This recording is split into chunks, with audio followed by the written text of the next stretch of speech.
भारत लोकतंत्र का जर्नी है। दुनिया का सबसे पहले भारत में लोकतंत्र का स्थापित किया गया था। America, Japan, Singapore, France, Germany, यहाँ तो बहुत देर में लोकतंत्र आया। लेकिन वहाँ पर देखिए आज किस तरीके से पार्लियामेंट चलती है। ना तूतूमय होता है, ना आरोप प्रत्यारोप होता है, ना नूरा कुश्ती होता है। बाकायदा बिल पेश किया जाता है, बिल पे अच्छा चर्चा होता है और बढ़िया कानून बनाया जाता है। और हमारे यहाँ देखिए कविता पढ़ा जाएगा, शायरी पढ़ा जाएगा, बतौलाबाजी चलेगा, तो नूरा कुश्ती चलेगा, आरोप प्रत्यारोप चलेगा, सब कुछ होगा। लेकिन बिल के ऊपर कभी गंभीर तरीके से चर्चा ही नहीं होता है। और आज इसीलिए हमारा कानून दुनिया का सर्वोत्तम कानून नहीं है। संसद है बढ़िया कानून बनाने के लिए, लेकिन संसद में केवल भाषणबाजी होता है, लच्छेदार बातें करता है, कविता पढ़ा जाता है, शायरी पढ़ा जाता है, लेकिन जिसके लिए संसद है वो कभी काम नहीं होता है। इसका समाधान है, इसको ठीक किया जाता है, ये बतौलाबाजी को बंद किया जा सकता है। तो सबसे पहले उनके लिए हमें, जैसे हमने क्लर्क के लिए ऑल इंडिया लेवल पे एग्ज़ाम किया है, इंजीनियरिंग के लिए ऑल इंडिया लेवल पे एग्ज़ाम किया है, मेडिकल के लिए ऑल इंडिया लेवल पे एग्ज़ाम किया है, जैसे IAS IPS सिलेक्शन के लिए ऑल इंडिया लेवल पे एग्ज़ाम होता है, ऐसे ही सांसद विधानसभा जाने के लिए, यानी सांसद और विधायक का चुनाव लड़ने के लिए हमें ऑल इंडिया लेवल पे एक स्क्रीन टेस्ट करना पड़ेगा। जैसे टीचर एलिजिबिलिटी टेस्ट होता है कि जो उसको पास करेगा वही टीचर के लिए अप्लाई कर सकता है, और यदि अगर कोई पास नहीं कर पाता है तो कोई टीचर के लिए अप्लाई नहीं कर सकता है। तो इसी तरीके से ऑल इंडिया लेवल पे एक एग्ज़ाम कंटेंट कर लिया जाए कि जो इसको पास करे वही सांसद का चुनाव लड़ पाए, वही विधायक का चुनाव लड़ पाए, वही MLC बन पाए, वही विधानसभा पहुंच पाए। आधा कचरा साफ हो जाएगा। मिनिमम क्वालिफिकेशन तय कर दिया जाए और मैक्सिमम लिमिट को तय कर दिया जाए, थोड़ा कचरा और साफ हो जाएगा। प्रॉपर्टी को आधार के साथ लिंक कर दिया जाए, आधा कचरा और साफ हो जाएगा। जो लोग जाति का जहर घोल रहा है, जो लोग भाषाओं का जहर घोल रहा है, जो लोग क्षेत्र का जहर घोल रहा है, इनके खिलाफ कड़ी कार्रवाई शुरू हो जाए, थोड़ा कचरा और साफ हो जाएगा। अभी जो कचरा आ रहा है ना सांसद और विधानसभा में, जो ट्राइबल बनने का लायक नहीं है, होमगार्ड बनने का लायक नहीं है, जो चपरासी बनने का लायक नहीं है, और उस पैसे के दम पर पहले तो माफियागिरी करते हैं, बाद में ज़मीन घोटाला करते हैं, दारू का ठेका ले लेते हैं, दवा का घोटाला करते हैं, नशा का तस्करी करते हैं, गौ तस्करी करते हैं, हर प्रकार का भ्रष्टाचारी करता है। फिर दवा का घोटाला करेंगे, नकली पेट्रोल बेचेंगे, ये सब का सारा काम धंधा कर लेंगे। उसके बाद पॉलिटिकल पार्टियों का टिकट खरीद लेंगे, और टिकट खरीद लेंगे तो सांसद विधायक बन जाता है। उसके बाद शराब बांटेंगे, पैसा बांटेंगे, और अपना सारा का सारा काला धन जो है वो सफ़ेद धन बना लेता है। जितना काला धन कमाया है उसमें से इंजीनियरिंग कॉलेज खोलना शुरू करेंगे, मेडिकल कॉलेज खोलना शुरू करेंगे, BEd कॉलेज खोलना शुरू करेंगे, BDC कॉलेज खोलना शुरू करेंगे।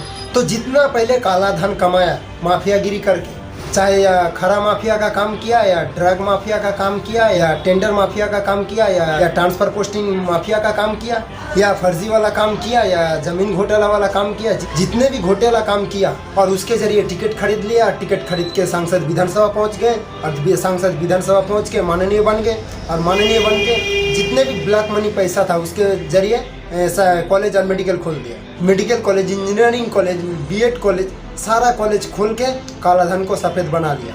तो जब तक ये चलेगा तब तक अच्छे कानून नहीं बनेंगे। तो इसीलिए मैं बार बार कह रहा हूँ कि मिनिमम क्वालिफिकेशन तय कर दिया जाए और मैक्सिमम एज लेवल होना चाहिए, और सांसद विधायक बनने के लिए ऑल इंडिया लेवल पर एग्ज़ाम होना चाहिए। और इसके अलावा सांसद और विधायक का रिस्पॉन्सिबिलिटी चेंज करना चाहिए। 5 साल तक सांसद रहता है लेकिन एक बार के लिए भी बिल पास नहीं करता है, प्राइवेट मेंबर बिल। कुछ लोग तो ऐसा है कि 5 साल तक सांसद बना हुआ रहता है लेकिन एक सवाल तक नहीं पूछता है। क्यों भाई? साल में 3 सत्र चलता है। अगर साल में 3 सत्र चलता है तो साल में 3 मेंबर बिल पास करना इसके लिए मैंडेटरी होना चाहिए। क्योंकि साल में 3 सत्र चलता है तो साल में 3 सवाल पूछना इसके लिए मैंडेटरी होना चाहिए। यानी 5 साल का कार्यकाल में हर सांसद, हर विधायक 15 बार प्राइवेट मेंबर का बिल पास करे और 15 बार सवाल करे। आखिर इसीलिए तो उसको पैसा दिया जाता है। आखिर सांसद और विधायक को वेतन भत्ता, गाड़ी बंगला क्यों दिया जाता है? एयर कंडीशन फ्री में दिया जाता है, रेलवे टिकट फ्री में दिया जाता है, 4 व्हीलर दिया जाता है, चिकित्सा फ्री में दिया जाता है, हर प्रकार का कंडीशन उसको फ्री में दिया जाता है। आखिर इसको तू मैं करने के लिए थोड़े दिया जाता है, आरोप प्रत्यारोप करने के लिए थोड़े दिया जाता है, कविता पाठ करने के लिए थोड़े दिया जाता है, फीता काटने के लिए थोड़े दिया जाता है। इनका मुख्य काम है कानून बनाना, एक घटिया कानून नहीं, एक अच्छा कानून बनाना। यानी कानून ऐसा बनाए कि अमेरिका से अच्छा हो, जर्मनी से अच्छा हो, फ्रांस से अच्छा हो, चाइना से अच्छा हो, जापान से अच्छा हो, लंदन से अच्छा हो, इसीलिए उसको वेतन दिया जाता है। तो अगर आप चाहते हैं कि सांसद अच्छे तरीके से चले तो सबसे पहले हमें काला धन, बेनामी संपत्ति, आयसरिक संपत्ति के खिलाफ फांसी देने का कानून बनाना पड़ेगा। अभी कुछ दिन पहले चीन में कानून मंत्री को फांसी दिया था और दुनिया का कई देशों में भ्रष्टाचारी को फांसी दिया जाता है। दुनिया का कई देशों में काला धन, बेनामी संपत्ति, आयसरिक संपत्ति को 100% जब्त किया जाता है, लेकिन भारत में ऐसा नहीं है। दुनिया का कई देशों में भ्रष्टाचारियों को फांसी दिया जाता है, लेकिन वही कानून भारत में लागू नहीं है। भारत में वैसा कानून बना दीजिए और देखिए सांसद, विधानसभा बढ़िया तरीके से चलने लग जाएगा। और प्रॉपर्टी को आधार के साथ लिंक करने का कानून बनाइए। और ये जो सफ़ेद पोष नेता सफ़ेद जूता पहनकर घूम रहा है, इसके पास 2-2 हज़ार, 3-3 हज़ार, 5-5 हज़ार करोड़ का बेनामी संपत्ति जो है, अब देखिए ये जेल में जाना स्टार्ट हो जाएगा। और देखिए संसद विधानसभा बढ़िया तरीके से चलेगा और अच्छे लोग सांसद विधानसभा तक पहुंच जाएगा। अभी तो अच्छे लोग सांसद और विधानसभा पहुंच ही नहीं पाता है। और इसी तरीके से पार्टियों के लिए कोई कानून नहीं है, किसको टिकट देता है, टिकट देने का क्या क्राइटेरिया है, कानून नहीं है, पार्टियां मनमानी कर रहा है। और पॉलिटिकल पार्टियों के ऊपर आरटीआई लागू नहीं है, कितना चंदा आ रहा है, कितना कैश आ रहा है, कितना फंडिंग हो रहा है, कितना ऑनलाइन के माध्यम से आ रहा है, कितना बैंक के माध्यम से आ रहा है, कोई सिस्टम ही नहीं है। सजा होने से आज भी लोग 6 महीने तक चुनाव नहीं लड़ सकता है, लेकिन पार्टी अध्यक्ष बन सकता है, पार्टी अधिकारी बन सकता है। तो सजा याफ्तार में लोगों को पार्टी चुनाव लड़ने के लिए, पद अधिकारी बनने के लिए आजीवन प्रतिबंध कानून बनाना पड़ेगा, तब हमारे सांसद विधानसभा अच्छे तरीके से चल पाएगा। Right to recall, right to reject लागू करना पड़ेगा कि जो निकम्मा है, एकदम काम ही नहीं करता, उसको वापस बुलाने का एक अधिकार होना चाहिए। चुनाव आयोग को पार्टियों का मान्यता देने के लिए समाप्त करने का एक अधिकारी देना पड़ेगा। अभी कोई पॉलिटिकल पार्टी कितना ही वायलेशन कर ले, चुनाव लड़ने के लिए नोटिस भेज सकता है, लेकिन पार्टियों का मान्यता रद्द नहीं कर सकता। पावर ही नहीं उसके पास, कानून ही नहीं अब तक ऐसा कोई कैश लेन देन करने पे कोई रोक नहीं है। इसी तरीके से सांसद विधायक जो दूसरा धंधा करता है उसमें कोई रोक नहीं है।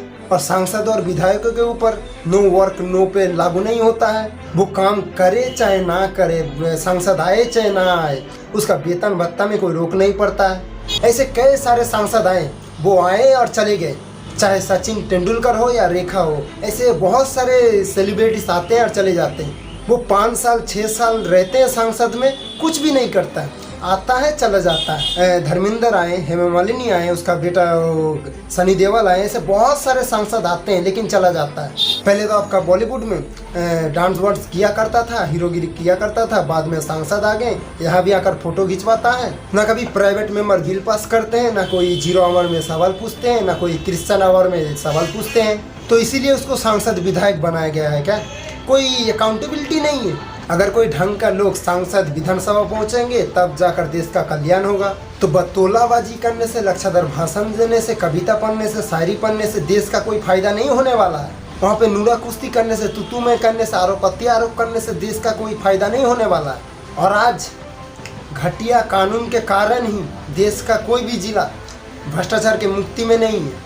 थाने दलाली का अड्डा हो चुका है, तहसील घूसखोरी हो चुका है और अदालत में न्याय बिक रहा है। और सांसद विधानसभा में कभी घूसखोरी के खिलाफ चर्चा नहीं होता है, नशा तस्करी के खिलाफ कोई चर्चा नहीं होता है, घुसपैठ के लिए चर्चा नहीं होता है, अफीम तस्करी के लिए कोई चर्चा नहीं होता है, मानव तस्करी के लिए कोई चर्चा नहीं होता है, सोना तस्करी के लिए कोई चर्चा नहीं होता है। और सांसद विधानसभा में ना बांग्लादेशी घुसपैठ के खिलाफ चर्चा होता है, ना रोहिंग्या घुसपैठ के खिलाफ चर्चा होता है, ना धर्मांतरण करने वाले मिशनरियों के खिलाफ चर्चा होता है। संसद में ना सरतन से जुदा के खिलाफ चर्चा होता है, ना पत्थरबाजी के खिलाफ चर्चा होता है। एक के बाद एक जिला जलता जा रहा है। 9 राज्यों का हिंदू खत्म हो चुका है, संसद में इसको लेकर चर्चा ही नहीं होता है। 200 जिला का डेमोग्राफी बदल चुका है, इसको लेकर संसद में चर्चा ही नहीं होता है। 300 तहसीलों की डेमोग्राफी बदल चुका है, इसको लेकर संसद में चर्चा ही नहीं होता है। तो फिर चर्चा होती ही किस में है? जो राष्ट्र के प्रमुख खतरा है उसके खिलाफ चर्चा ही नहीं होता है। समाज के प्रमुख जो खतरा है उसमें कभी चर्चा ही नहीं होता है। सनातन संस्कृति के लिए जो प्रमुख खतरा है उसमें कभी चर्चा ही नहीं होता है। नक्सलवाद माओवाद में कभी चर्चा ही नहीं होता है। अलगाववाद को किस तरीके से खत्म किया जाए इसमें कभी चर्चा ही नहीं होता है।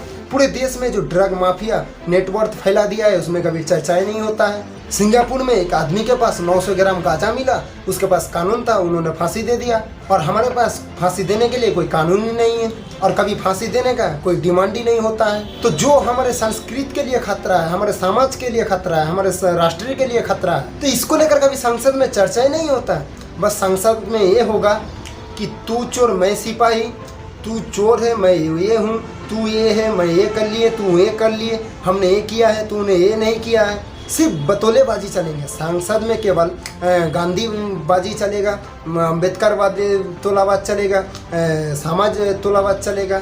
लेकिन इसमें कभी भी चर्चा नहीं होगा संसद पर कि जिस चर्चा के माध्यम से आम जनता को लाभ हो, आम जनता का भला हो। लेकिन जुडिशन रिफॉर्म पे चर्चा नहीं होगा, पुलिस रिफॉर्म पे चर्चा नहीं होगा, इलेक्शन रिफॉर्म पे चर्चा नहीं होगा, टैक्स रिफॉर्म पे चर्चा नहीं होगा, लेबर रिफॉर्म में चर्चा नहीं होगा, एडमिनिस्टर रिफॉर्म में चर्चा नहीं होगा, 5 करोड़ मुकदमा district court, high court, supreme court में पड़ा हुआ उसको लेकर चर्चा नहीं होगा, 5 करोड़ मुकदमा कमिश्नर डीएम कलेक्टर के यहाँ पड़ा है उसके लेकर चर्चा नहीं होगा। तो मेरा बात अगर आप लोगों को ठीक लगे तो इस वीडियो को दोस्तों के साथ साथ सांसद, विधायक, जज, वकील, IPS, पुलिस ऑफिसर, किसी धर्म गुरुओं को भेज सकते हैं। और दोस्तों आप लोगों को बता रहे हैं कि अपने धर्म के लिए लड़िए, अपने हक के लिए लड़िए, अपने देश के लिए लड़िए, अपने फैमिली के लिए लड़िए। एक बात मैं हर वीडियो में बताता हूँ, बार बार बताता हूँ, इसीलिए बताता हूँ कि कोई नेता आज से 30 से 25 साल बाद आपका बाल बच्चों को बचाने के लिए नहीं आएगा। जिस तरीके से अफगानिस्तान से हवाई जहाज का पहिया पकड़ के सब भाग रहा था, उसी तरीके से हिंदुस्तान से हम लोगों को एक दिन भागना पड़ेगा, आपका बाल बच्चों को भागना पड़ेगा। तो इसीलिए बताते हैं नेताओं से ऊपर उठिए, नेताओं को नीचे रखिए, आप ऊपर रहिए। नेताओं का चाटुकर्ता मत बनिए, नेताओं का दल गुलामी मत कीजिए। क्यों? क्योंकि इलेक्शन के टाइम आप लोगों को 2000-5000 देता है, आप लोग भूल जाते हैं। लेकिन वो लोग सांसद विधानसभा में जाते हैं, वहाँ जाकर आरोप करते हैं, तू चोर मैं सिपाही, लक्षाधर भाषण देता है, लेकिन यहाँ आकर कुछ नहीं करता है। लेकिन सांसद में जो होना चाहिए वो नहीं करता है, सांसद में उसका ड्यूटी है जो उसको नहीं करता है, उसका पालन नहीं करता है। लेकिन सांसद से एक अच्छा कानून नहीं बनाता है। एक कानून ही है जो कि आपको हमको सुरक्षित दे सकता है। कानून के अलावा कोई कुछ नहीं है। देश कानून से चलता है, लोग व्यक्ति से नहीं चलता, नेता मंत्री से नहीं चलता है। सिर्फ देश चलता है तो कानून से चलता है। पूरे दुनिया में अच्छा कानून है तो हमारे भारत में क्यों नहीं है? अब 10 लोगों का ग्रुप बना के जाइए संसद के पास और पूछिए कि हमारे देश में एक अच्छा कानून क्यों नहीं है। तो दोस्तों इस वीडियो को लाइक करना, चैनल पर नए हैं तो चैनल को जरूर सब्सक्राइब कर देना। दोस्तों मिलते हैं कोई अगले वीडियो में नए सोच के साथ, नए एनर्जी के साथ। तब तक के लिए जय हिंद, जय वंदे मातरम, जय सिया राम।